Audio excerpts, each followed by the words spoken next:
সুবহানাল্লাহ, আলহামদুলিল্লাহ, লা ইলাহা ইল্লাল্লাহ, আল্লাহু আকবার। এই চারটা তাসবিহ হচ্ছে, চারটা জিকির হচ্ছে শ্রেষ্ঠ জিকির।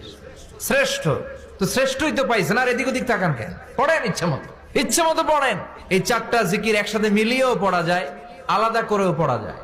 আবার বিষ্ণু বললেন, মিজানের পাল্লা ভারী করতে চাও, ফাআম্মা মান সাকুলাত মাওয়াজিনুহু ফাহুয়া ফি আইশাতির রাদিয়া।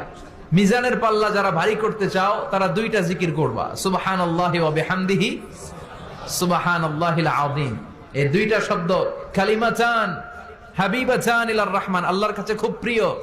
সাকিলাতানি ফিল লিসান, এই জিহ্বার মধ্যে এই শব্দ দুইটা উচ্চারণে খুব সহজ, খুব পাতলা।